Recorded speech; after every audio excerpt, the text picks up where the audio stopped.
Today is July 18th. Welcome to Big Book Daily. My name is Rob. I am an alcoholic. It's a thrill, honor, and joy to be here with you today as we journey through the Big Book of Alcoholics Anonymous and the 12 Steps and 12 Traditions. Today out of the Big Book, we are going to continue our journey through Bill's story by reading page 9, and out of the 12 and 12, we are going to continue our journey through Step 3 by reading page 36. And of course, out of the Daily Reflections in 24 hours a day, we are going to read the July 18th entries. So with that, hope you all are doing well this morning, my friends. I'm fighting some allergies this morning, so I apologize in advance for my voice, but hey, I still got a big old smile on my face because I'm alive and I'm sober, and we've been given a brand new set of 24 hours. So let's go ahead and get to the good stuff.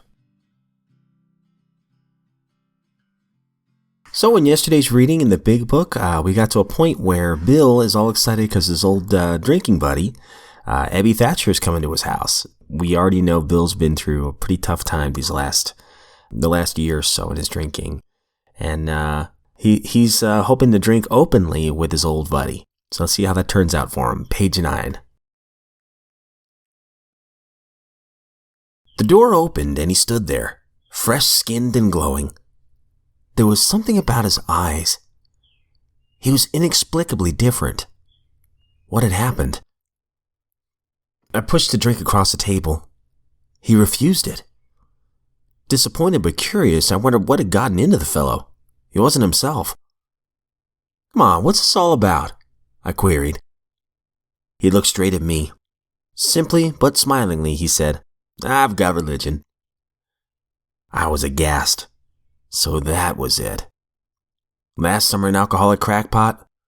Now I suspected, a little cracked about religion. He had that starry-eyed look.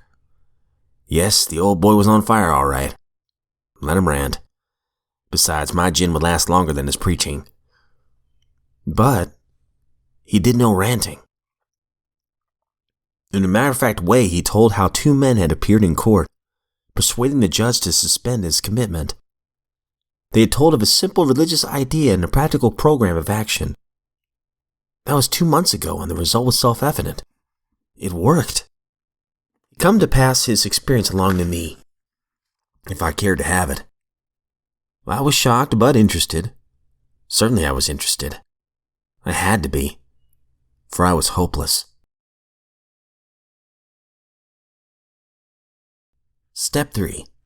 Made a decision to turn our will and our lives over to the care of God as we understood Him.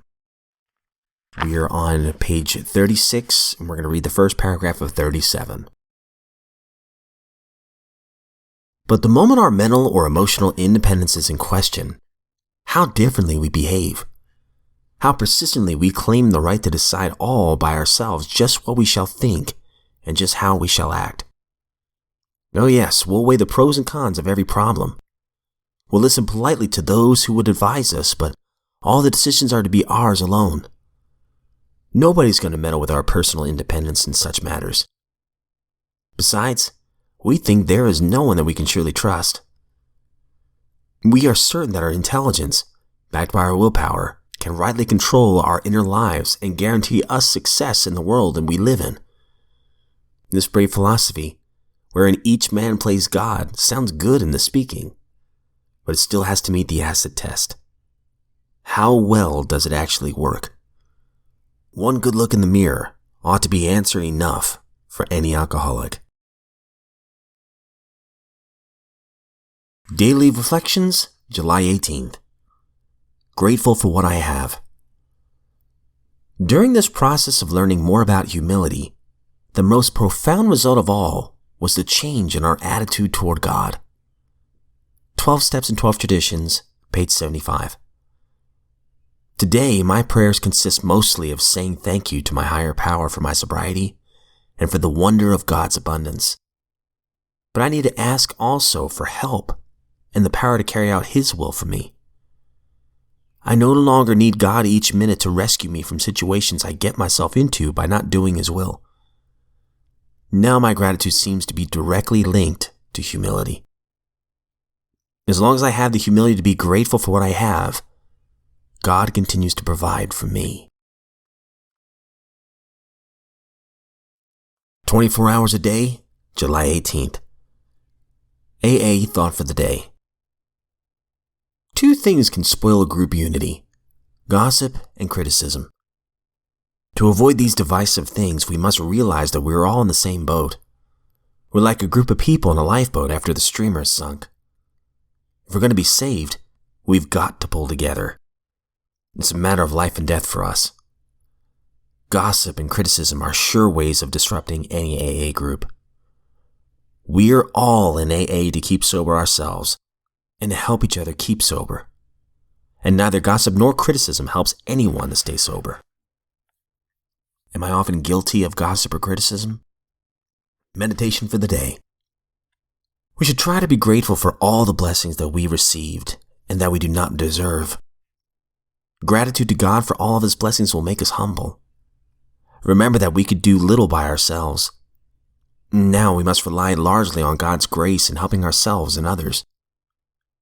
People do not care much for those who are smug and self-satisfied, or those who gossip and criticize.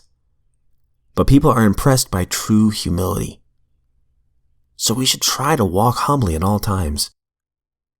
Gratitude to God and true humility are what make us effective. Prayer for the day. I pray that I may walk humbly with God. I pray that I may rely on His grace to carry me through.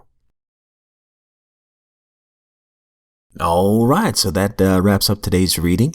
One thing that stands out to me, a recurring theme, especially in the daily reflections today, is gratitude and humility. When I was drinking, I was always searching for something to make me feel better about myself and to make me feel better just in general. Never could find it because one thing I would seek for solace was the drink, and that caused a lot more problems toward the end. So I was never really happy and content. And in sobriety, I've learned to count my blessings,